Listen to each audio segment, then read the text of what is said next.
From now on, you are going to listen to her." "My son, Ethan," shouted those words while his index finger pointed directly at Tiffany, his wife, the same woman who had been living in my condo for 6 months, acting as if she had bought it with her own money. I was sitting on the sofa in the living room, holding a cup of tea I had just poured for both of them. My hands were trembling slightly, not from fear, but from a contained rage that had been building up in my chest for months. I looked at my son, this 32-year-old man whom I had raised alone, working double shifts at the manufacturing plant to give him an education and food on the table. Now, that same son was looking at me as if I were a stranger, an intruder in my own home. Tiffany was standing by the window, arms crossed, with a satisfied smile painted on her perfectly made-up face. She was wearing an elegant black dress that probably cost more than $400, while I was wearing the same worn-out blouse I had owned for 3 years. Her eyes gleamed with victory, as if she had just won a battle I did not even know we were fighting. "Did you hear me, Mom?" Ethan insisted, approaching me with heavy steps. "Tiffany is the one who runs this house now. She decides what happens here. She makes the rules. And you are going to obey her." I placed my cup on the coffee table with care. That small gesture was enough to make Tiffany smile even more. She interpreted my silence as submission, as defeat. How wrong she was. "Eleanor, dear mother-in-law." Tiffany spoke in a honeyed voice, but full of condescension. She walked over and sat in the armchair opposite me, crossing her legs with studied elegance. "I think it is time to clarify a few things. This apartment needs changes.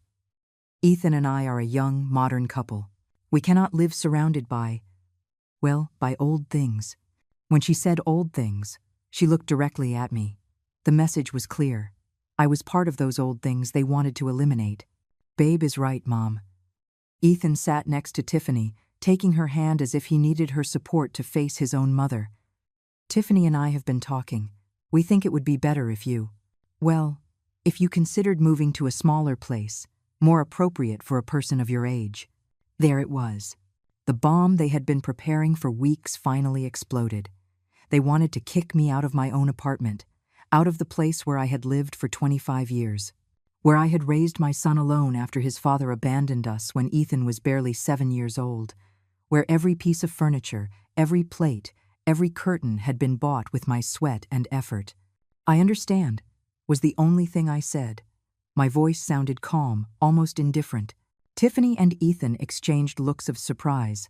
Clearly, they expected screaming, tears, begging. They did not know that I, Eleanor Vance, had learned a long time ago that the best battles are won in silence. "You understand?" Tiffany arched a perfectly shaped eyebrow. "That is great, Eleanor. I thought you were going to get complicated. Look, it is nothing personal. It is just that Ethan and I need our space. We are going to start a family soon, and this apartment is perfect for us." "For you two," I repeated, nodding slowly. "Of course, exactly." Ethan seemed relieved that I was not making a scene. "Mom, you understand. Tiffany is used to a certain standard of living. Her family has money. She grew up in a big house, with all the amenities. She cannot live in a place so modest. And besides, you would be better off in a smaller apartment, without so many stairs. At your age, stairs can be dangerous. At my age, as if I were 90 years old and on the brink of the grave, I was 65. I was perfectly healthy and could climb those stairs better than half the people in this building." "Ethan is right, Eleanor." Tiffany leaned forward, feigning concern. "Besides, think about how expensive it is to maintain this place.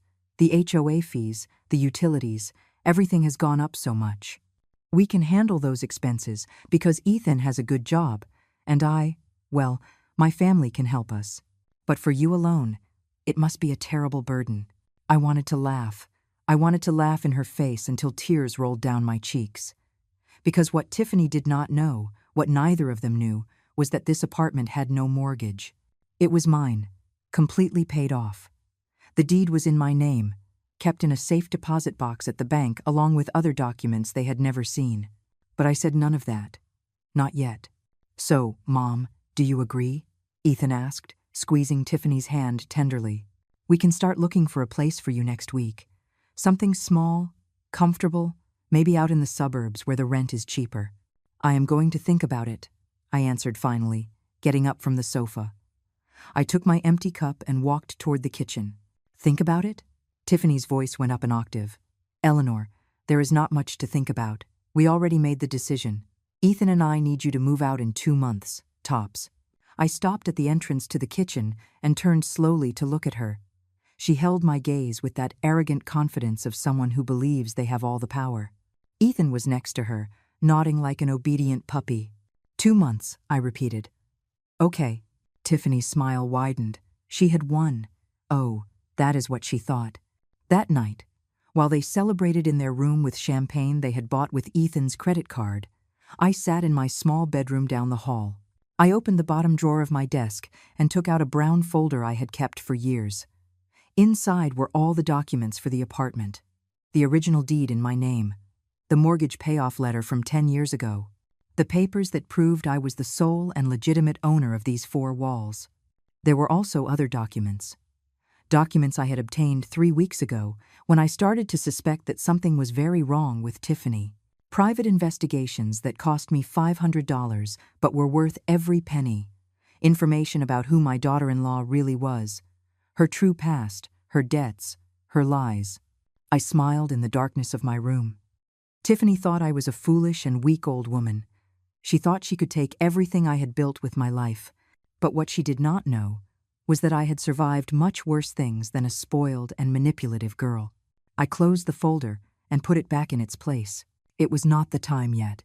First, I would let them believe they had won. I would let them show their true nature. And when the right moment came, when they were completely confident and exposed, then I would act. For now, I just needed to be patient and observe. Because revenge, when served cold and calculated, tastes much better than any impulsive reaction. And I, Eleanor Vance, had learned in my 65 years of life that the women who survive are not the ones who scream the loudest. They are the ones who know how to wait for the perfect moment to strike back. The following days were a calculated torture. Tiffany wasted no time in establishing her reign of terror in my own apartment.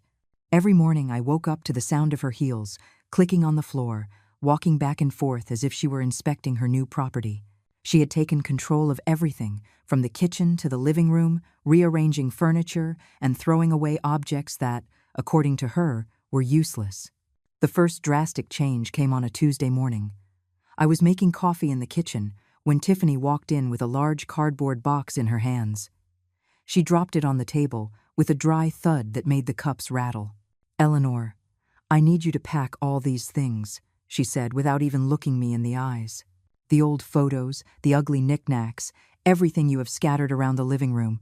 I already hired a decorator, and he is coming tomorrow to take measurements. He cannot see this place full of antique junk." Antique junk. That is what she called my memories. The photographs of Ethan when he was a child, smiling without his baby teeth.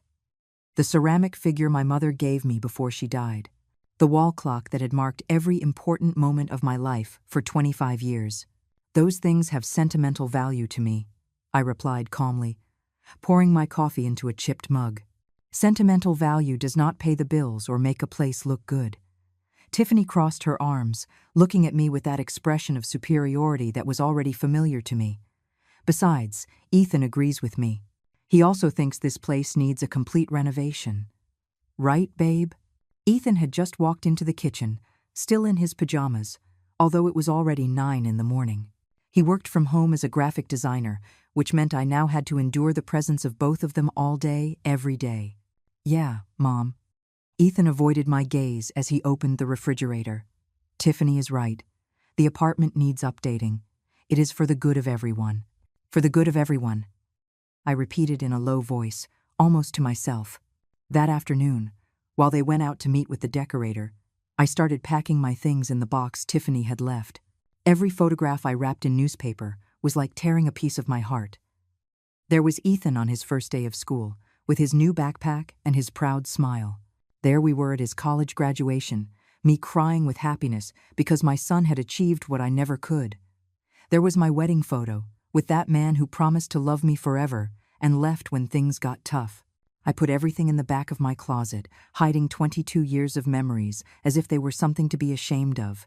The next day, the decorator arrived promptly at 10 in the morning.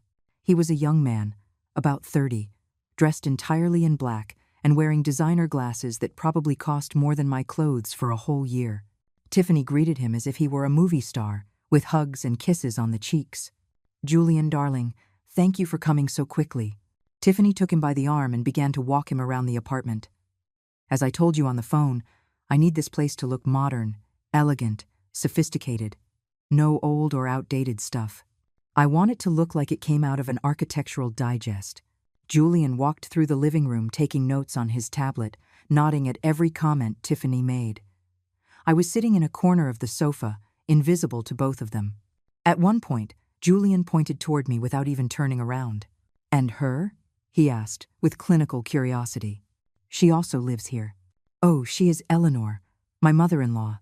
Tiffany waved her hand dismissively. "Do not worry about her. She is going to move out soon. In 2 months max, she will not be here." The way she said it, so casual, so definitive, as if I were a piece of furniture they were going to donate to charity. Julian did not even say hello to me. He simply continued taking measurements and talking to Tiffany about color palettes and fabric textures. I was thinking of gray and white tones for the living room. Tiffany gestured with enthusiasm, with gold accents. "Of course, we definitely need to change that horrible sofa. I want an Italian leather one of those that cost at least $3,000. $3,000 for a sofa. I had bought mine for $200 at a clearance sale 20 years ago, and it had lasted me all this time. But of course, for Tiffany, if something did not cost a fortune, it was not worth having." "And the budget?" Julian asked while typing on his tablet. "No problem with the budget." Tiffany smiled confidently. "Ethan has a good income, and my family can help us with whatever we need. I calculate we can spend about $15,000 in total, maybe $20,000 if it turns out really spectacular." $20,000. I almost choked on my own saliva.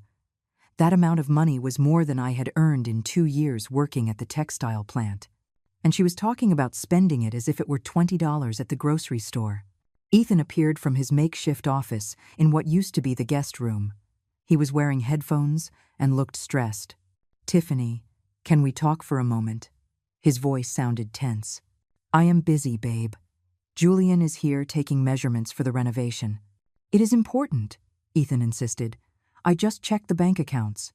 Tiffany frowned, but followed him to his office. Julian took advantage of that moment to make some phone calls, walking around the living room as if the apartment were already his. I remained seated in my corner, listening. The walls of this apartment were thin. I could hear perfectly when Ethan began to speak with a worried voice. "Tiffany, we cannot spend $20,000 on decoration. We already spent $4,000 on your wedding dress, $3,000 on the honeymoon, and $1,500 on that jewelry last week. My savings are draining too fast." "Ethan, do not be dramatic." Tiffany's voice sounded irritated. "Your mother is going to move out soon. Once we sell this apartment, we will recover all the money and more. Meanwhile, we need to live well. I did not marry you to live in a place that looks like it is from the 80s. I felt the blood freeze in my veins. Sell the apartment? My apartment? Now Tiffany had truly crossed a line of no return. "I do not know if we can sell it so easily." Ethan sounded doubtful. "We would have to talk to Mom about the papers and all that. Your mother already agreed to move. The papers are just a formality. Trust me, Ethan. My father is a lawyer. He can help us with all the documentation. Once Eleanor signs some transfer documents, the apartment will be ours, and we can do whatever we want with it." Transfer documents. How convenient. How perfectly planned. Tiffany did not just want to kick me out of my house, she wanted to steal it completely. And my own son, whom I had raised with so much sacrifice, was participating in this robbery. I got up silently from the sofa and walked toward my room. I locked the door and took out the brown folder from my desk again. I opened it and reviewed every document carefully. The deed to the apartment was clear as water. Eleanor Vance, sole owner. There was no mention of Ethan anywhere. When I bought this place 25 years ago, I did it alone. With my money, with my credit. Ethan was not even of legal age back then. But there was more in that folder. The documents I had obtained about Tiffany were explosive. It turned out my dear daughter-in-law did not come from a rich family as she boasted. Her father was not a successful lawyer. He was an accountant who had lost his license 5 years ago for tax fraud. Her family was up to their necks in debt. Tiffany herself owed more than $30,000 in credit cards she had accumulated before meeting Ethan. She had seen my son as her financial salvation. A man with a steady job, with a decent income, and above all, with a mother who, according to her mistaken calculations, had an apartment they could sell to pay all her debts. I smiled bitterly as I put the documents away. Tiffany was a good actress, I had to admit it. During their entire courtship, she had played the role of the perfect girlfriend, the girl from a good family who had fallen madly in love with Ethan. And my son, blinded by her charms and her lies, had fallen into the trap without even questioning her. That night, during dinner, Tiffany was in an exceptionally good mood. Julian had sent her the first sketches of the renovation, and she would not stop showing them on her phone. "Look, Ethan, isn't it beautiful? The living room is going to look spectacular, and look at the dining room with that marble table I chose. It is going to be perfect for when we host dinner parties for our friends."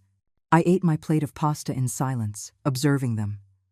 Ethan nodded at everything Tiffany said, but I could see the worry in his eyes. The money issue was clearly affecting him, even if he did not want to admit it in front of his wife. "Eleanor," Tiffany finally deigned to address me. "Julian is going to start the work next week. We need you to stay in your room most of the time. The workers are going to be working in the living room and dining room, and we do not want you to get in the way." "Get in the way? In my own house?" "I understand," I replied simply. "Excellent." Tiffany smiled, satisfied. "And another thing, my mother is coming to visit us next weekend. I need the apartment to be spotless. I want you to deep clean everything before she arrives." Tiffany's mother. Perfect. Now I would have the opportunity to meet the woman who had raised this professional manipulator. Part of me was curious. The other part knew exactly what to expect. During the following days, Tiffany turned me into her personal maid. Every morning she had a new list of tasks waiting for me in the kitchen. Scrub the bathrooms until they sparkled, wash the curtains she had just bought, polish the floors, organize the pantry according to an absurd system she had seen in some internet video. Everything had to be perfect for her mother's visit.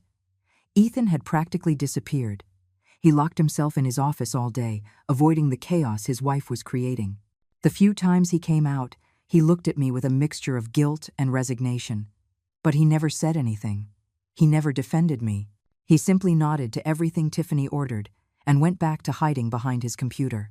On Friday afternoon, while I was on my knees cleaning the kitchen floor, I heard Tiffany's shrill voice from the living room. No. This is not right. Eleanor, come here immediately." I got up with difficulty, feeling my knees protest. At 65, being on my knees scrubbing floors for hours was not exactly easy. I walked to the living room, drying my hands on the apron Tiffany had insisted I wear. "What is wrong?"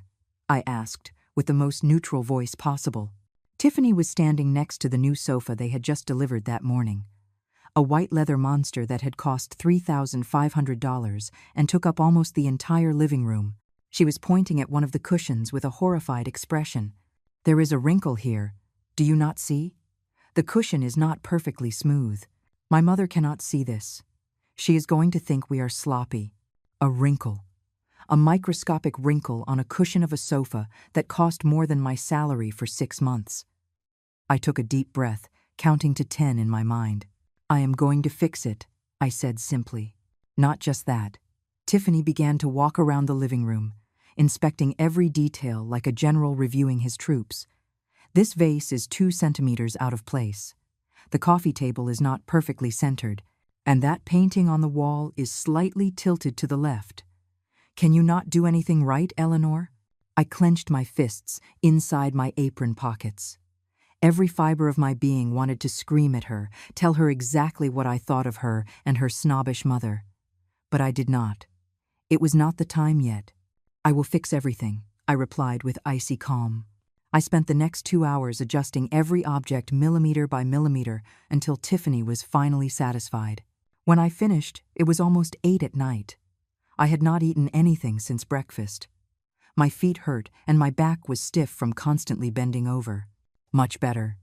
Tiffany inspected the living room one last time. Now go make dinner. Nothing too complicated. Just a salad and grilled chicken.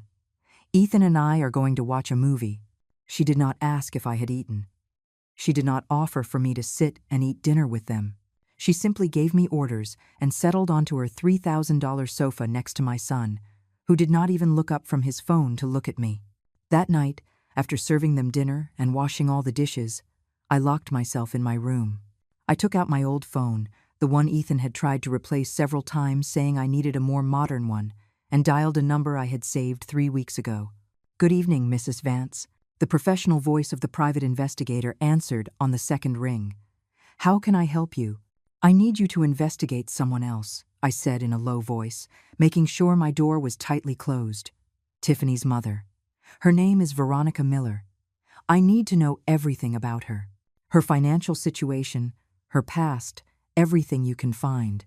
"Understood. I will send you a report in 3 days. The cost will be an additional $300. "No problem.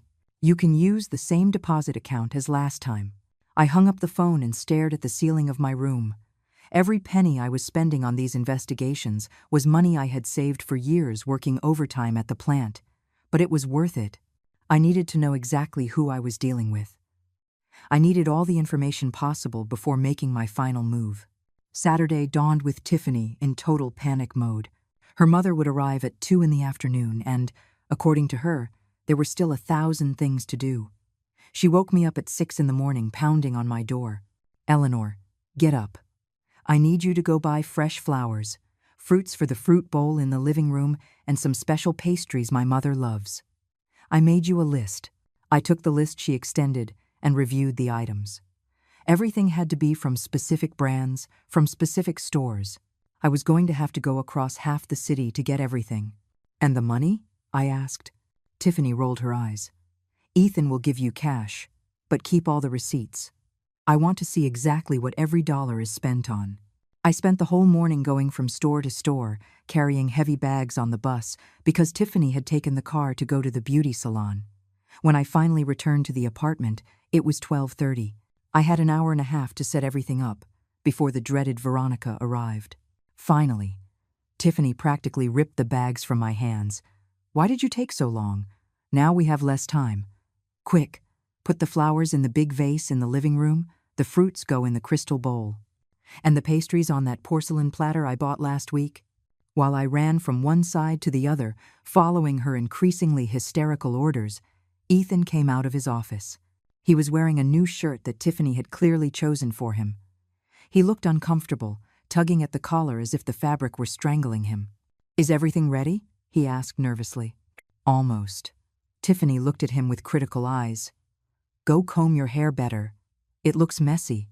And please smile. I do not want my mother to think you are bitter." Ethan nodded obediently and went back to the bathroom. I finished placing the pastries on the porcelain platter and headed toward my room, hoping to hide there until this nightmare ended. "Where do you think you are going?" Tiffany's voice stopped me in my tracks. "To my room. I thought you would want privacy with your mother." "Oh no, Eleanor." Tiffany smiled maliciously. "You are going to stay here. You are going to serve the tea, the snacks, everything my mother needs. I want her to see that we have everything under control, that this is a well-managed household."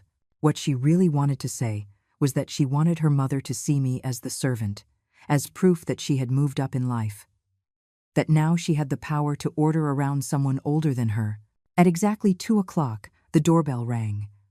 Tiffany smoothed her dress, fixed her hair one last time, and took a deep breath before opening the door with a dazzling smile. "Mom, I am so happy you made it." The woman who walked into the apartment was an older, more bitter version of Tiffany. Veronica Miller was around 55, but she dressed as if she were 30. She wore a bright red power suit, sky-high heels, and more jewelry than any person would need to wear on a normal day. Her hair was dyed an artificial platinum blonde, and her makeup was so thick it looked like a mask. "My darling daughter," Veronica kissed the air next to Tiffany's cheeks, careful not to ruin her makeup. Her eyes scanned the apartment with an appraising expression. So this is the place. It is smaller than I imagined. It is cozy, Mom, Tiffany rushed to say, and it is in a great location. Besides, we already have plans for a full renovation. It is going to look spectacular. I see. Veronica walked into the living room, touching surfaces with her ring-laden fingers as if she were inspecting a property she planned to buy. She dropped onto the new sofa with an exaggerated sigh. At least the sofa is decent. How much did it cost? $3,500, Tiffany replied proudly. Not bad. Veronica nodded approvingly. Then her eyes landed on me, standing by the kitchen door like a ghost. And who is she? She is Eleanor, Ethan's mother. Tiffany waved her hand dismissively. I told you about her. She is going to move out soon. Ah, yes, the mother-in-law. Veronica looked me up and down with barely disguised contempt. Tiffany told me about your situation. How sad, isn't it, having to leave your home at your age? But well, that is life. Young people need their space. Ethan finally appeared from the hallway, hair perfectly combed and a forced smile on his face. Veronica, nice to see you again. He extended his hand, but she ignored it, looking at him with the same appraising expression she had used to inspect the apartment. Ethan, I hope you are taking good care of my daughter. Tiffany is used to a certain standard of living, you know. She cannot live like just any common person. Of course, ma'am. I do everything possible. Veronica did not seem convinced. Tiffany, darling, where is the tea? I am parched after the trip. Eleanor, please bring the tea, Tiffany ordered without looking at me. I went to the kitchen and prepared the tea in the new teapot Tiffany had bought specifically for this occasion. It cost $150. For a teapot, I placed everything on a tray along with the expensive sweets and returned to the living room. I served the tea with steady hands, although inside I felt humiliation burning my throat. Veronica did not even thank me. She simply took her cup and began to sip noisily while examining every corner of the apartment with critical eyes. So, Tiffany tells me you plan to sell this place, Veronica spoke between sips of tea. It is a smart decision. With what you get from the sale, you can buy something much better, maybe on the north side, where the decent people live. Ethan shifted uncomfortably in his seat. Well, we are still evaluating our options. There is nothing to evaluate, Ethan. Veronica looked at him sternly. A man of your age should have ambition. My daughter deserves to live in a place that reflects her status. This. She made a dismissive gesture encompassing the whole apartment. This is barely acceptable temporarily. I stayed standing by the wall, invisible, listening to this shameless woman talk about selling my apartment as if it were already a done deal, as if I were not standing right there, as if my opinion, my property, my life, mattered absolutely nothing. Mom is right, Ethan. Tiffany leaned toward her husband, taking his hand. We need to think about our future, about the children we will have. We cannot raise a family in such a limited place. Exactly. Veronica set her cup on the table with a clatter. And speaking of that, Tiffany, when do you plan to give me grandchildren? You have been married for 6 months. At your age, I had already been married 3 years and was pregnant with you. Tiffany blushed slightly. Soon. Mom, we need to get established first. Have our own house. Without complications. Complications. I was a complication. The woman who had given life to Ethan, who had raised him alone, who had sacrificed everything for him, was now simply a complication that had to be eliminated. Speaking of complications, Veronica looked directly at me for the first time. Eleanor, right? Tiffany told me you already agreed to move. Very sensible of you. At your age, it must be difficult to maintain such a big place. Have you found where you are going to live yet? All eyes landed on me. This was the moment. I could tell the truth right now. I could pull out the documents and end this whole charade. But something stopped me. The way Veronica looked at me, with that absolute superiority, the way Tiffany smiled, believing she had won. The way my own son avoided my gaze, ashamed, but not enough to defend me. No, it was not time yet. I am looking for options, I replied with a calm voice. Well, do not take too long. Veronica turned her attention back to Tiffany. The sooner she leaves, the sooner you can start your real life, without ties to the past. The conversation continued for the next 2 hours. Veronica talked non-stop about her rich friends, her trips to Europe, the jewelry her late husband had gifted her. According to her, she had lived her whole life in abundance, surrounded by luxury and comfort. Tiffany nodded at every word, reinforcing the image that she came from high society. I kept standing, serving more tea, more sweets, listening to every lie that came out of their mouths, because I knew the truth. The detective's report had arrived 2 days before. Veronica Miller was not the wealthy woman she pretended to be. Her husband had not been a successful businessman. He had been an accountant who lost his license for fraud and died leaving debts of over $50,000. Veronica lived in a rented apartment she could barely afford with her meager pension. The jewelry she was wearing were cheap knockoffs bought at discount stores. Everything was an elaborate facade, a perfectly constructed lie. And Tiffany had learned from the best. She had learned to lie, to manipulate, to build a false image to trap innocent men who could support her. Eleanor, could you bring more water? Tiffany's voice pulled me out of my thoughts. I went to the kitchen and filled a pitcher with cold water. As I returned to the living room, I heard part of the conversation they clearly did not want me to hear. Are you sure she is going to sign the papers without a problem? Veronica asked in a low voice.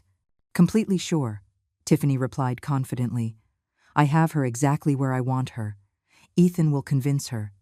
He does what I tell him. Good job, daughter. Once you have the money from the sale, you can pay off your debts and start from scratch. Maybe you could even help your poor mother with some of my outstanding bills. So that was the full plan. Not only did they want to steal my apartment, they wanted to use the money to pay Tiffany's debts and maintain Veronica's fake lifestyle. It was all a perfectly orchestrated scheme. I entered the living room making noise with my steps so they knew I was coming. Both shut up immediately and looked at me with fake smiles. Thank you, Eleanor. Tiffany took the pitcher of water from my hands. You can leave now. I need to talk to my mother in private. I retreated to my room, but left the door slightly ajar. Their voices kept drifting from the living room. She is perfect for manipulating, I heard Veronica's voice. Old, alone, clearly in need of affection. Ethan was a good choice, Tiffany. Men like him are easy to control. I know, Mom. You taught me well. Tiffany laughed. In a few more months, we will have all the money, and we can get rid of her completely. Ethan won't even have to keep contact with his mother if he doesn't want to. Excellent. I always knew you were smart, daughter. Much smarter than your father, may he rest in peace. He never knew how to handle money. But you and I, we know how to get what we want. I sat on the edge of my bed, letting their words pierce through me. I no longer felt pain or sadness, only a cold determination. These women had completely underestimated the wrong person. I took out my phone and sent a message to the private investigator. I need all the information ready for next week. Everything. Do not leave anything out. The response came in seconds. Understood, Mrs. Vance. You will have a full report with documented evidence.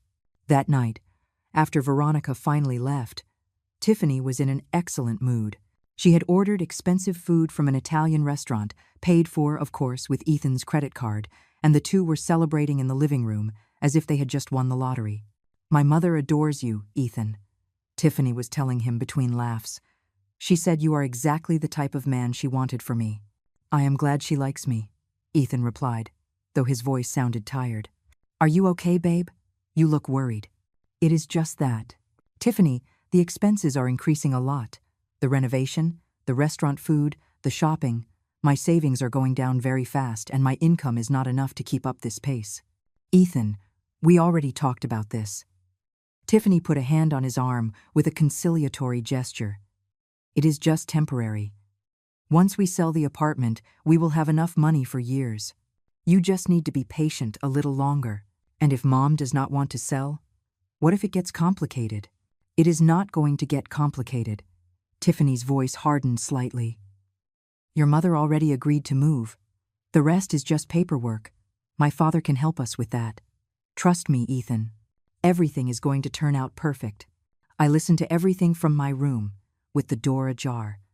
Every word was one more nail in the coffin they were building for themselves. The following days were more of the same. Tiffany treated me worse and worse, now emboldened by her mother's successful visit. She ordered me to do the most degrading tasks, always with that cruel smile on her lips. Scrubbing the bathroom on my knees, washing her delicate underwear by hand because, according to her, the washing machine did not get it clean enough, organizing her closet by color and style. Ethan simply looked the other way. The few times I tried to talk to him, he found excuses to escape. He always had an important call, an urgent project, something to do in his office. My son had become a stranger, a puppet dancing to the rhythm, Tiffany said. One afternoon, while I was cleaning the kitchen after making them lunch, I heard Tiffany talking on the phone in the living room. Her voice sounded excited. "Yes, Dad. Ethan is on board. We just need Eleanor to sign some documents. No, she suspects nothing. She is a naive old woman. Yes, exactly. Once we have the deed transferred to Ethan's name, we can proceed with the sale." "How much do you think it is worth?" "At least $200,000. Perfect. With that, we can pay everything off and have plenty left over to buy something better." $200,000. That was the approximate value of my apartment in the current market. Money I had earned with years of hard work, of sacrifice, of sleepless nights worrying about how to pay the next mortgage installment. And they planned to steal it all, as if it were their right. That night I made a decision. It was time to start moving my own pieces on this chessboard. I was not going to reveal everything yet, but I was going to start planting seeds of doubt, creating cracks in their perfect facade of control. The next day, during breakfast, I waited for Tiffany to be in a good mood. She was browsing furniture catalogs on her phone, marking the most expensive items with enthusiastic comments. "Tiffany," I said with a soft voice, almost timid, "I need to talk to you about something important." She looked up with an irritated expression, as if I had interrupted her in the middle of something crucial. "What do you want, Eleanor? I am busy." "It is about the apartment documents, for the move and all that." I paused, measuring her reaction. "I would like to review some papers before signing anything, for peace of mind." I watched her expression change instantly. The irritation transformed into something more calculated, more cautious. "Papers? There is nothing to review, Eleanor. They are just standard documents. My father is a lawyer, he will handle everything. You do not need to worry about anything. Still, I would like to see them. It is my right." "No." I kept my tone innocent, as if I really did not understand what was happening. Tiffany set her phone on the table with more force than necessary. "Ethan, can you talk to your mother? She is starting to complicate things unnecessarily." Ethan appeared from his office, with darker circles under his eyes than usual. He had been working late every night, probably trying to earn more money to keep up with Tiffany's spending pace. "What is wrong?" he asked, with a tired voice. "Your mother wants to review documents. She is mistrusting us." Tiffany crossed her arms, looking at me accusingly. "Mom, why are you making this difficult?" Ethan ran a hand through his hair. "Tiffany and I just want to help you. Find a better place for you, where you are more comfortable." "I know, son. I just want to understand what I am signing. It is normal." "No, it isn't." I looked him directly in the eyes, searching for some trace of the boy I had raised, of the young man who used to hug me and tell me I was the best mother in the world. For a second, just a second, I saw a flash of doubt in his gaze. But Tiffany got up quickly and took him by the arm. "Ethan, babe, you have that important meeting in 10 minutes. We cannot waste time with this now. We will talk to Eleanor later." She pushed him gently toward his office, throwing me a warning look before closing the door. I smiled inwardly. The seed was planted. Now I just had to water it with patience. During the next few days, I started asking more questions, seemingly innocent questions that made Tiffany increasingly nervous. When exactly would I have to move? Had they found a buyer for the apartment yet? Could I keep some of the money from the sale? Every question was a small dagger driven into her perfect plan. Tiffany responded with evasions and vague promises, but I could see her frustration growing. She had expected me to be submissive and obedient until the end. Now she realized that perhaps it would not be as easy as she thought. On Thursday afternoon, while I was in my room, I heard raised voices from the living room. It was Tiffany talking on the phone with her mother. "No, Mom. She is starting to ask questions." "Yes, about the documents. I do not know. Maybe someone told her something. Ethan is useless. He just hides in his office. I need Dad to speed up the process. The longer we wait, the harder it is going to get." Excellent. Panic was starting to set in. That night, Veronica appeared at the apartment again without prior notice. She was wearing the same flashy suit and the same attitude of superiority, but this time there was something different in her eyes, an urgency that hadn't been there before. "Eleanor, so good that you are here." Veronica did not even bother to greet me properly. "Tiffany told me you have some doubts about your move. I want to help clarify things." I sat on the sofa, maintaining an expression of innocent confusion. "I just want to understand what is going to happen with the apartment.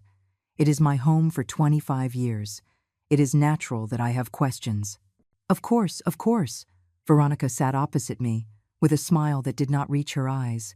"Look, Eleanor, I know this must be difficult for you, leaving your house, starting over. But think about Ethan and Tiffany. They are young. They have their whole lives ahead of them. They need this space to grow, to start their own family. I understand that. But why do they need to sell the apartment? Couldn't they just stay here?" Veronica exchanged a quick glance with Tiffany, who was standing by the window with a tense expression. "The apartment is old, Eleanor. It needs expensive repairs. It is better to sell it now than to wait for it to devalue more." Veronica spoke with a condescending tone, as if she were explaining something to a small child. "Besides, with the money from the sale, Ethan and Tiffany can buy something better. And, of course, they would set aside an amount for you, so you can rent a comfortable place."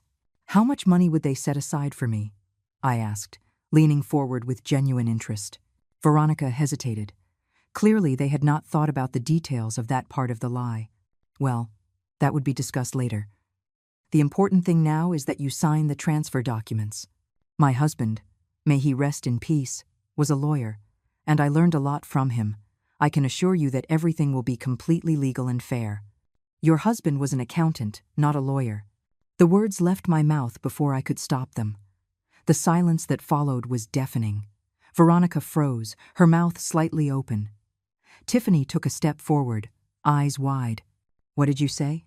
Veronica asked slowly. I realized I had made a mistake. I had revealed too much, too soon. I had to backtrack. "Oh, sorry. I think I heard wrong when Tiffany talked about him. I feigned confusion. Wasn't he an accountant? Surely I am confused. My memory is not what it used to be." Veronica studied me with narrowed eyes, looking for signs that I knew more than I was saying, but I maintained my confused old lady expression, and eventually she relaxed. "Yes, you must be confused," she said finally, although her voice sounded less sure. "Anyway, the important thing is that you trust us. We are family, Eleanor. Family does not hurt each other." How ironic coming from her. Veronica's visit ended shortly after, but the atmosphere in the apartment changed drastically.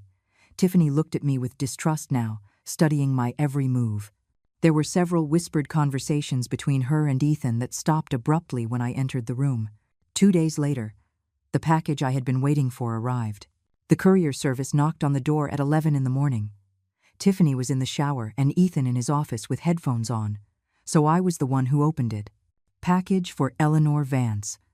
The courier extended a large manila envelope. "That is me." I signed the receipt with trembling hands and closed the door quickly.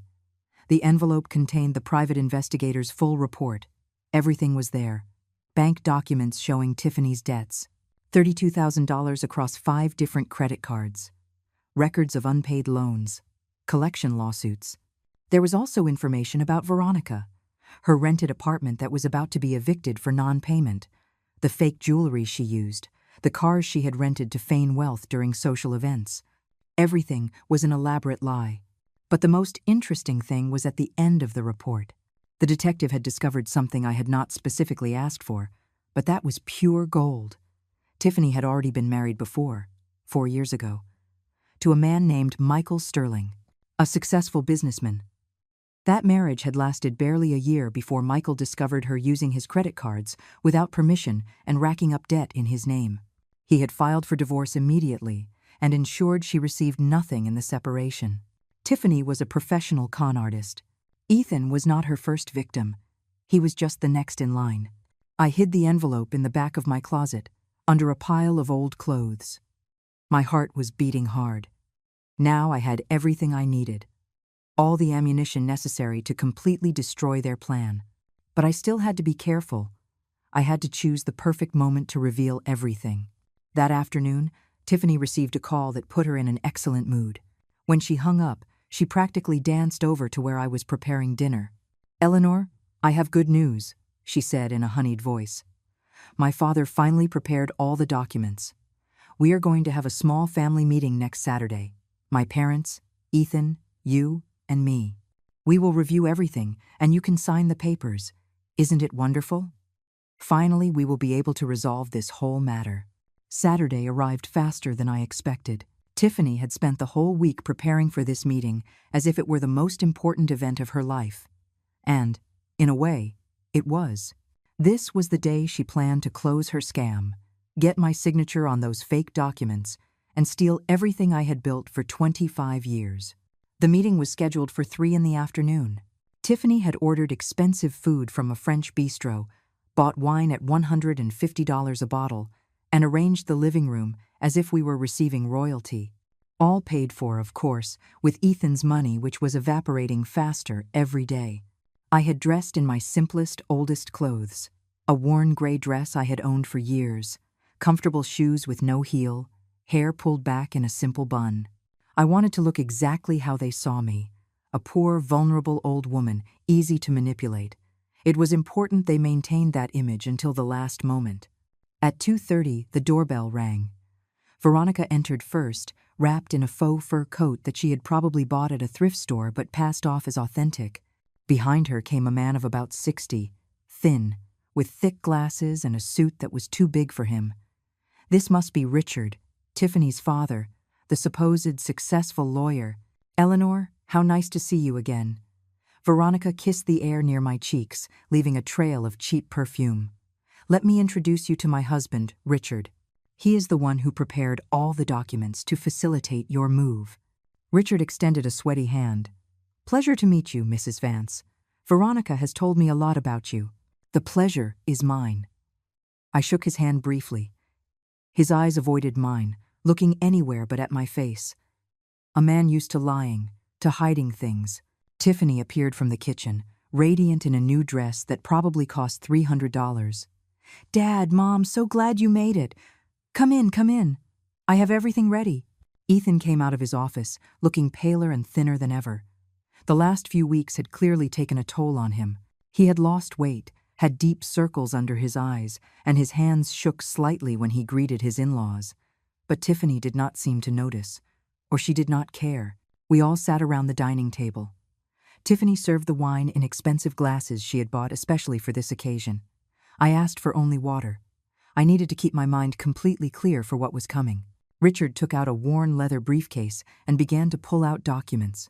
He placed them on the table with a serious expression, as if he really were a professional lawyer handling an important case. "All right, Eleanor." He began with a pompous voice. "These are the property transfer documents. As you can see here," he pointed to a section full of incomprehensible legal text. "This states that you voluntarily transfer ownership of the apartment to your son, Ethan. It is a completely legal and standard process." "Can I read the documents calmly?" I asked, extending my hand. Richard hesitated for a second, exchanging looks with Veronica and Tiffany. "Of course, but I warn you that legal language can be confusing. Maybe it is easier if I explain each section to you." "I prefer to read it myself," I insisted, taking the papers from his hands. The tension in the room was palpable. Tiffany drank her wine in quick sips, knuckles white around the glass. Veronica maintained a fixed smile, but her eyes watched me like a hawk. Ethan simply looked at his empty plate, avoiding the whole scene. I began to read the documents slowly. They were exactly what I expected. A complete fraud. The papers were drafted to make it look like I was voluntarily transferring ownership of the condo to Ethan without any financial compensation. There were hidden clauses that basically left me with no rights to the property. Once these documents were signed, I would have nothing. Not the apartment, not money, nothing. I see here it says the transfer is without financial consideration. I pointed to the clause with my finger. That is because it is a gift from mother to son, Richard responded quickly. A family transfer. That way you do not have to pay such high taxes. It is better for everyone. And where does it say how much money you will give me to rent another place? Another awkward silence. Tiffany finally spoke, with a voice that tried to sound sweet but came out tense. Eleanor, we already talked about this. Once we sell the apartment, Ethan will give you a share. But first we need to have the property in his name to be able to sell it. And what if you give me nothing afterwards? I asked with genuine curiosity. Once I sign this, legally I will have no rights. What guarantee do I have? Richard cleared his throat uncomfortably. You have your son's word. Do you not trust your own son, Eleanor? All eyes turned to Ethan. He finally looked up, looking at me with a mixture of guilt and desperation. Mom, I promise you we are going to help you. Just sign the papers. Please, trust me. I looked at my son, at this man I had raised, and wondered at what moment I had lost him. When exactly had he stopped being the affectionate boy who hugged me and told me he loved me? When had he become this weak, manipulated man capable of stealing from his own mother? I need to think about it, I said finally, leaving the documents on the table. Think about it? Tiffany's voice went up an octave. Eleanor, you already had weeks to think. My parents came all the way here specifically for this. You cannot waste our time like this. I am not wasting anyone's time. I kept my voice calm, firm. These documents are about my property. I have the right to take the time I need to decide. Veronica leaned forward with her best performance of a concerned woman. Eleanor, dear, I know this is hard for you, but think about Ethan. Think about your son. He needs this. He needs to be able to give Tiffany the life she deserves. Do you not want your son to be happy? Of course I want my son to be happy, I replied, looking directly at Ethan. But happiness is not built on theft and deceit. The words fell like bombs on the table. Tiffany dropped her wineglass, which shattered on the floor into 1,000 pieces. Richard went pale. Veronica opened her mouth, but no sound came out. What did you say? Tiffany finally managed to speak, voice trembling with fury. I stood up slowly from my seat. My heart was beating hard, but my voice came out firm and clear. I said I am not going to sign anything. Because this apartment is mine. I bought it, I paid for it, and no one is going to take it from me. Mom, what are you saying? Ethan stood up too, looking confused and scared. I thought you had agreed to move. I agreed to consider moving, if that was my wish. But I never said I was going to give away my property. And I definitely never said you were going to sell it to pay Tiffany's debts. The color completely drained from Tiffany's face. What debts are you talking about? I do not have debts. No? I walked to my room, conscious that everyone was following me with their gaze. I took the manila envelope from the closet and returned to the living room. So, what are these? I dropped the envelope on the table, the documents scattered, showing bank statements, collection letters, legal lawsuits, all with the name, Tiffany Miller, clearly visible. Richard jumped to his feet. Where did you get that? Those are private documents. You had no right to investigate my daughter. I had every right when she tried to steal my property, I replied coldly. $32,000 in debts, Tiffany. 5 maxed-out credit cards. Unpaid loans. And that is just what is officially recorded. Tiffany shook her head frantically. That is a lie. Ethan, babe, she is lying. She is inventing all this because she does not want us to be happy. I am not inventing anything. I pulled another document from the pile, and here is something even more interesting. Your previous marriage to Michael Sterling, the man you also tried to rob before he discovered you. The silence that followed was absolute. Ethan looked at Tiffany with wide eyes, as if he were seeing a stranger. You were married before? His voice was barely a whisper. Ethan, I can explain. Tiffany tried to approach him, but Ethan stepped back. How many other things did you lie to me about? That does not matter now. Veronica intervened, pointing an accusing finger at me. This meddlesome old woman has no right to ruin my daughter's life. Tiffany made mistakes in the past. So what? We all make mistakes. Trying to steal is not a mistake. My voice resonated in the room. It is a crime. And you three. I looked at Veronica, Richard, and Tiffany, one by one. You three came here today with the intention of robbing me of everything I have. You thought I was a foolish and weak old woman who would sign any paper without asking questions. Richard tried to regain his composure, adjusting his glasses with trembling hands. Eleanor, I think you are misinterpreting the situation. We just wanted to help facilitate a family transition. There is nothing criminal in that. There is nothing criminal? I pulled another document from my envelope. These papers you brought are full of fraudulent clauses. You are not a lawyer, Richard. You lost your CPA license 5 years ago for tax fraud. Did you really think you could fool me? Richard recoiled as if I had hit him physically. Veronica looked at him with horror, probably realizing that her perfect plan was crumbling before her eyes. You investigated us, Veronica stuttered. How dare you? We are your daughter-in-law's family. Exactly, I replied with icy calm. You are the family of the woman who tried to steal my house. I had to know who I was dealing with.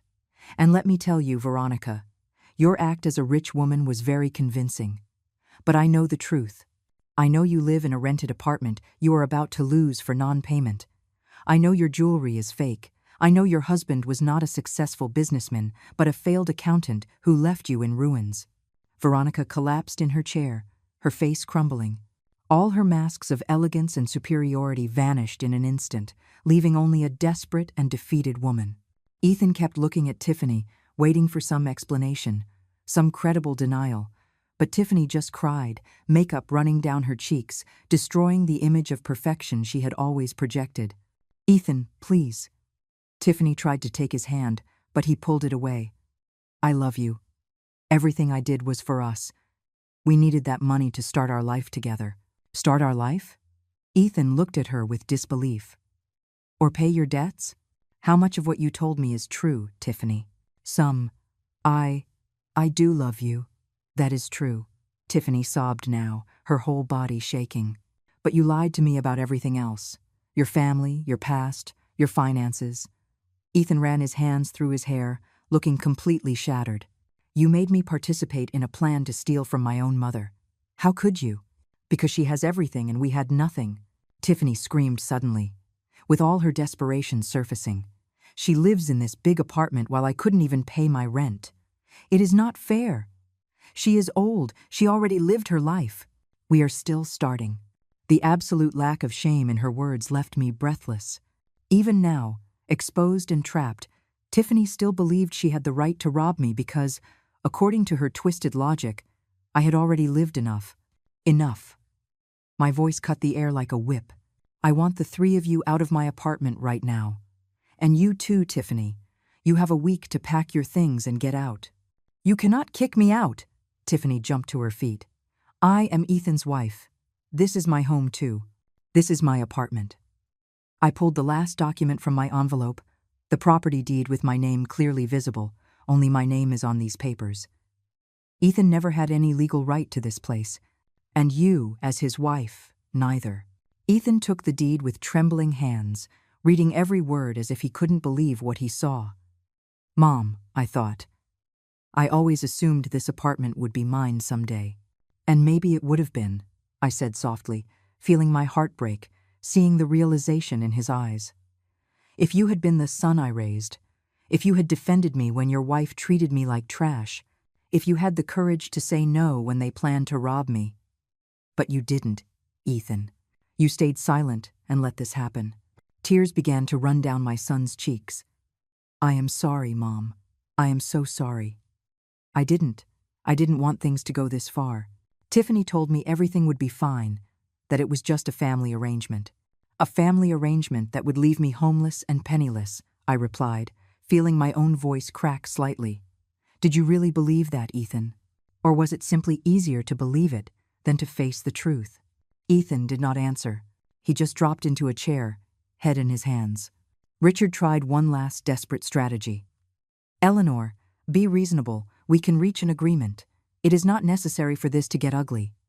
Think about Ethan, about your son. I am thinking about my son. I stared at him. And that is why I want this woman and her family of con artists out of our lives before they destroy him completely. Veronica got up with difficulty, clutching her purse with trembling hands. This is not going to stay like this. We are going to sue. We are going to. You are going to sue with what money? I interrupted. According to my investigations, you can barely pay your own rent. Go ahead. Try to sue me. I have all the legal documents on my side. I have proof of your attempted fraud. Do you really want this to reach the courts? Veronica closed her mouth, defeated. Richard was already putting his fake documents back in his briefcase, avoiding looking anyone in the eyes. Let's go. Veronica took Richard by the arm. This place stinks anyway. As Tiffany's parents headed for the door, Tiffany made one last desperate attempt. She knelt in front of Ethan, taking his hands in hers. Ethan, please. We can fix this. We can start over. Just you and me. We will look for our own place. We do not need this apartment. I just need you. Ethan looked at her for a long moment. For a second, I thought that maybe he would fall under her spell again, that his weakness for her would win. But then he pulled his hands away gently. No, Tiffany. I can no longer trust you. You lied to me about everything.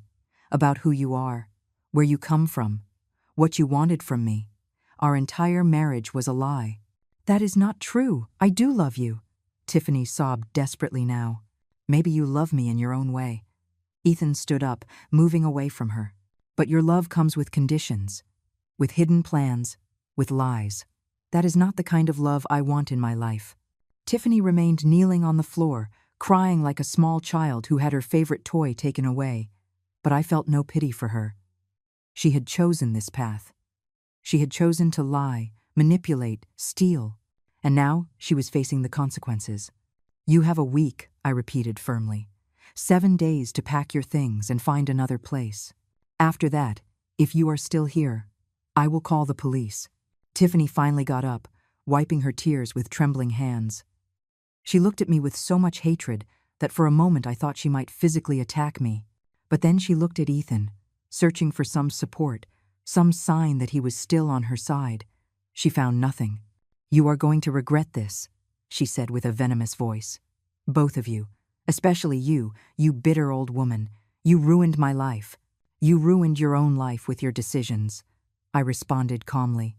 I just defended myself.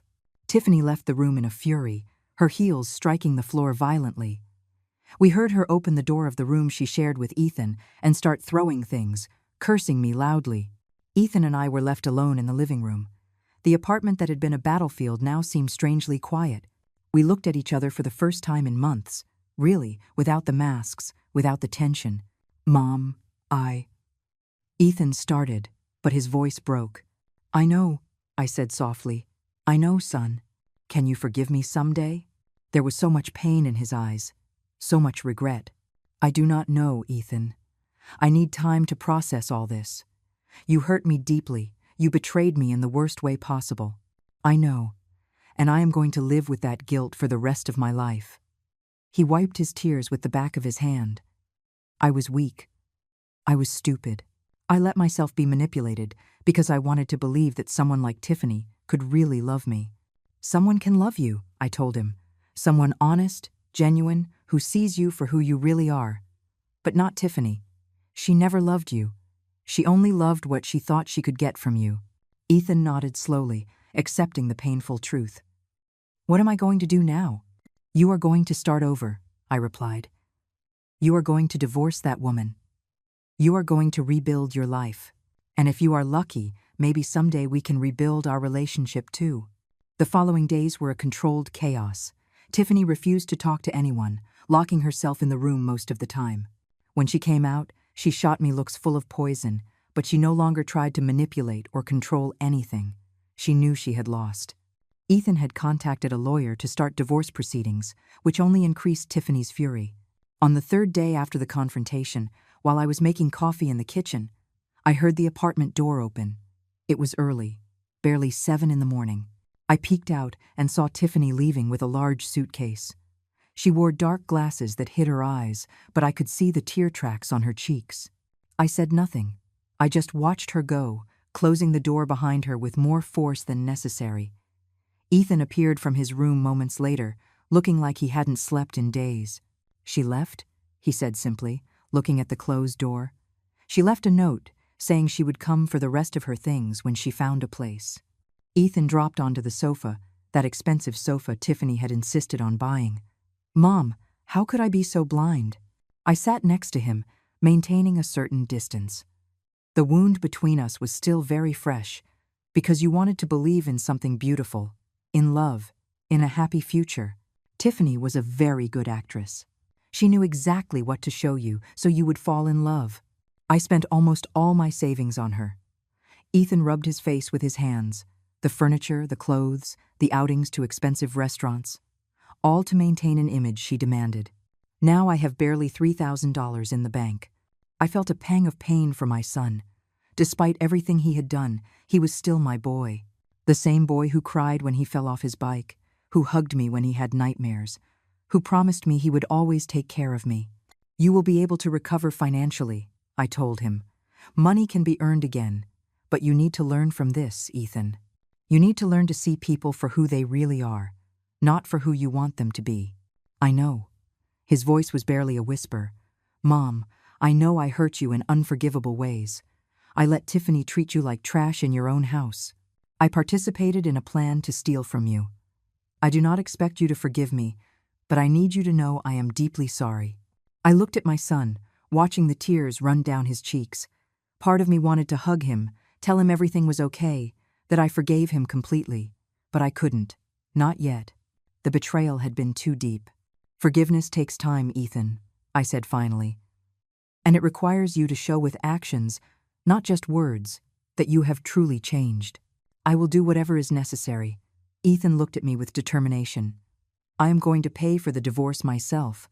I am not going to ask you for financial help. And I am going to move out as soon as I can find a place I can afford. You do not have to leave immediately." The words came out before I could stop them.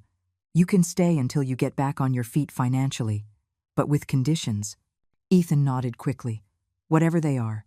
You pay your share of the utilities. You clean your own mess.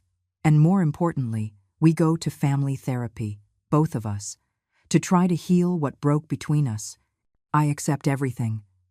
Ethan extended his hand toward mine, but I did not take it yet. He understood, withdrawing his hand slowly. "Thank you, Mom, for giving me another chance." During the next few weeks, we slowly began to rebuild something that resembled a mother-son relationship. Ethan kept every one of his promises. He found a family therapist, and we attended sessions twice a week. They were difficult sessions, full of tears and painful confessions. Ethan admitted he had felt inadequate his whole life, that he had sought validation in wrong relationships, that he had allowed his need to be loved to blind him to danger signs. I also had to face my own flaws. I admitted that perhaps I had been too protective, that I hadn't taught Ethan to defend himself from manipulative people, that I had assumed my unconditional love was enough to protect him from the world. Tiffany returned only once more, 3 weeks after leaving, to pick up the rest of her belongings. She arrived with her mother, Veronica, both looking defeated and tired. There were no longer traces of the arrogance and superiority they used to project. They were simply two women who had bet everything on a plan that failed. "We just want Tiffany's things," Veronica said in a monotone voice when I opened the door. "We are not going to cause trouble." I let them pass, watching from the kitchen while they packed clothes, shoes, accessories. Tiffany avoided looking at me, focusing completely on her task. When they finished, Ethan appeared with a box containing wedding photos and other memories. "I thought maybe you would want this." Ethan extended the box to Tiffany. She took it without a word. For a moment, our gazes crossed. I saw in her eyes something I hadn't seen before. Genuine shame. Not regret for trying to steal from me, but shame for having been caught, for having failed. "I am sorry things ended like this," Tiffany said finally, although it was unclear if she was speaking to me or Ethan. "Me too," Ethan replied. "I hope you find whatever you are looking for, Tiffany. But I hope next time you do it honestly." Tiffany left the apartment, followed by Veronica, carrying boxes and suitcases. I watched them walk away down the hall, two figures getting smaller with every step. I closed the door and took a deep breath. This chapter of our lives was finally over. 2 months later, I received an unexpected call. It was Michael Sterling, Tiffany's ex-husband. He had gotten my number through the private investigator I had hired. "Mrs. Vance, I am so sorry to bother you." His voice sounded kind over the phone. "I heard what happened with Tiffany and your son. I wanted to warn you about something important." "Warn me." I felt a chill run down my spine. "Tiffany is trying to do the same thing again. She met an older man, a widower, with properties. She is already dating him. I thought you should know, in case she tries something against you or your son again." I thanked him for the information and hung up, feeling a mixture of pity and disgust. Tiffany would never learn. She would keep looking for victims, building lies, trying to steal what others had worked hard to achieve. But it was no longer my problem. I had protected what was mine. I had saved my son before it was too late. Ethan had started to rebuild his life. He got a new major client that paid well, which allowed him to start rebuilding his savings. He had moved into a small but comfortable apartment near mine. We continued in therapy, slowly working on rebuilding trust. It wasn't perfect, but it was progress. One afternoon, while we shared coffee in my living room, Ethan looked at the photographs I had hung back on the walls. The same photographs Tiffany had made me pack as if they were trash. "I remember the day they took this one." Ethan pointed to a photo of his college graduation. "You were so proud of me." "I am still proud of you," I said honestly. "You made terrible mistakes, yes, but you are learning from them. That is what matters." "Do you think I will ever be able to trust someone again?" Ethan asked. "After all this?" "Yes," I replied firmly. "But this time you will know the warning signs. This time you won't ignore your gut when something doesn't feel right. Tiffany taught you a hard lesson, but a necessary one." Ethan nodded thoughtfully. "There is something I never asked you, Mom. When you discovered everything about Tiffany, why did you wait so long to expose everything? You could have done it the first day." I smiled slightly. "Because I needed you two to reveal yourselves completely. I needed you to show exactly how far you were willing to go. If I had exposed everything at the beginning, Tiffany would have found an excuse. She would have manipulated the situation. She would have convinced you I was exaggerating. But by letting you continue until the end, until the moment of signing the fraudulent documents, there was no way to deny your intentions." "It was smart," Ethan admitted. "Painful, but smart. Sometimes love requires difficult decisions," I told him. "Letting you fall was the hardest thing I have ever done, but it was necessary for you to open your eyes." Months passed, and life began to find a new rhythm. Ethan visited regularly, but now it was different. He no longer came with guilt dragging behind him like a shadow. He came with genuine humility, with a desire to rebuild what we had lost. He brought flowers occasionally, not the expensive ones Tiffany would have demanded, but simple bouquets from the farmer's market that he knew I loved. On a Saturday afternoon, 6 months after everything exploded, Ethan arrived with an unusual expression on his face. There was some nervousness, but also hope. "Mom, there is someone I want you to meet," he said as he entered the apartment. My first instinct was panic. Another Tiffany? Had he learned nothing? But then I saw the woman entering behind him. She was simple, dressed in jeans and a common blouse, without excessive makeup or flashy jewelry. She wore glasses, and her smile was shy but genuine. "Mom, this is Sarah. We met in a support group for people leaving toxic relationships." Ethan introduced her carefully. "I wanted you to meet her, but only if you feel comfortable." Sarah extended her hand. "Mrs. Vance, Ethan has told me everything. I completely understand if you do not want me here. I just wanted to say hello and tell you I admire your strength very much." I looked at her carefully, searching for signs, red flags, any indication of manipulation. But I saw only sincerity. And more importantly, I saw how Ethan looked at her, not with the blind desperation he had with Tiffany, but with something calmer, more mature. "It is a pleasure to meet you, Sarah." I shook her hand. "Would you like to stay for coffee?"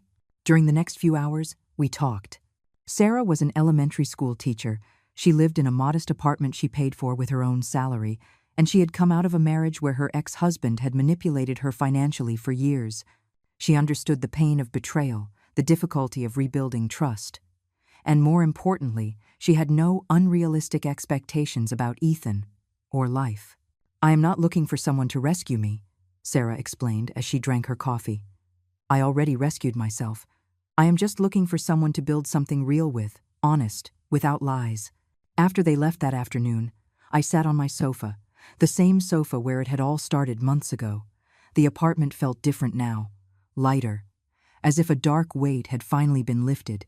A week later, I received another unexpected call. This time, it was a lawyer representing Veronica Miller. "Mrs. Vance, my client wishes to offer you a formal apology." The professional voice on the other end of the line sounded bored, as if reading a script. "She also wants you to know that she will not attempt any type of legal action against you or your son." "I did not expect her to," I replied dryly. "She has no legal basis to sue." "Correct." The lawyer cleared his throat. "She also asked me to communicate that Tiffany has moved abroad, to Europe. She met someone there and decided to start over." Another victim, I thought with sadness. But it was not my responsibility to save the world from Tiffany. I had only been able to save my son, and that would have to be enough. "I appreciate the call," I said politely before hanging up. Months turned into a year. Ethan and Sarah were still together, building their relationship slowly, with therapy and honest communication. I had returned to my routine, but now with a peace I hadn't felt in a long time. The apartment was mine again, without invaders, without manipulators, without lies. One afternoon, while organizing some old documents, I found the photographs I had packed when Tiffany ordered me to hide them. I looked at them one by one, remembering every captured moment. Ethan as a child, smiling toothlessly. Ethan as a teenager, with his first computer I had saved months to buy him. Ethan graduating, with tears of pride in my eyes. And then I found a photograph I had forgotten I had. It was of me, taken 30 years ago, when I had just bought this apartment. I was standing in front of the building with the keys in my hand, smiling with a mixture of pride and fear. I was young, just divorced. I had a small child to support, and yet I had managed to buy my own place, my own piece of security in this uncertain world. I looked at that young woman in the photograph and felt a deep connection with her. She had been strong then, fighting against all odds. And I had been strong now, defending what she had built. The doorbell snapped me out of my thoughts. It was Ethan, but this time he came with Sarah and a large box. "What is this?" I asked as I let them in. "Open it." Ethan was smiling in a way I hadn't seen in years. Genuine, without shadows. I opened the box and found a new photo album, beautifully bound. On the first page was a recent photo of Ethan and me, taken during one of our family therapy sessions. We were both smiling, and although the smile still carried traces of everything we had gone through, it was real. "Sarah and I thought you needed new memories," Ethan explained. "Good memories to fill this album, to replace all the pain of last year." Tears began to roll down my cheeks. Not tears of sadness, but of relief, of gratitude, of hope. "We also have something else to tell you," Sarah spoke with a soft voice. "Ethan and I are getting married. But this time it will be different. It will be a small, honest wedding, without pretenses, and we want you to be part of every decision. Nothing will be done without your approval." "You do not need my approval," I said, wiping my tears. "You are adults. You can make your own decisions." "Yes, but we want your blessing." Ethan knelt in front of me, taking my hands in his. "Mom, I know I failed you in the worst ways possible. I let a manipulative woman almost destroy everything you built. But you gave me the chance to learn, to grow, to become the man you taught me to be. I am not going to waste this second chance." I looked at my son, seeing the man he had become. He was no longer the weak puppet Tiffany had handled. He was someone stronger, wiser, more aware of his own weaknesses and strengths. "You have my blessing," I said finally. "And my love. You have always had my love, even in the darkest moments." We hugged, the three of us, forming a circle of healing and hope. The apartment that had been a battlefield was now a refuge again, a place where real love, honest love, could flourish. That night, after Ethan and Sarah left, I sat by the window looking at the city. I thought about Tiffany, wherever she was, hoping that someday she would learn that true wealth does not come from stealing or manipulating, but from building something of your own with honest effort. I thought about Veronica and Richard, trapped in their own lies and desperation. And I thought about all the people who underestimate others because of their age, their appearance, their apparent vulnerability. I had been underestimated. They had thought I was a weak old woman, easy to manipulate and control. They hadn't seen the strength I had developed over 65 years of life. They hadn't understood that a woman who had raised a son alone, who had bought her own apartment, who had survived a divorce and decades of struggle, would not give up without a fight. And I had fought. Not with violence or cruelty, but with intelligence, patience, and determination. I had waited for the perfect moment. I had gathered evidence. I had let them dig their own grave. And when the time came, I had acted with the precision of someone who knows exactly what she is worth and what she deserves. I opened my desk drawer and took out the brown folder containing all the documents I had used to expose them. For a moment I considered burning it, destroying all evidence of that dark chapter.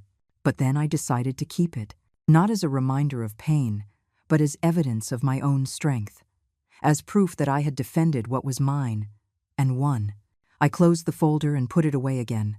Tomorrow would be a new day. Ethan and Sarah would come for lunch. We would talk about wedding plans, hopes, and dreams. We would build new memories to fill that album they had given me. But tonight, in this moment of stillness, I allowed myself to feel pride. Pride for not giving up. Pride for saving my son from a professional con artist. Pride for proving that age does not equal weakness and that underestimating a woman who has survived decades of challenges is the biggest mistake anyone can make. I looked around my apartment, my home, my refuge that I had defended with everything I had. The photographs were back on the walls. The furniture I had chosen was in its place. The wall clock kept marking time, as it had for 25 years. Everything had returned to how it should be. I smiled in the darkness of the night, feeling a deep peace I hadn't felt in a long time. I had won, not with screams or cruel revenge, but with dignity, intelligence, and the unwavering determination to protect what was mine.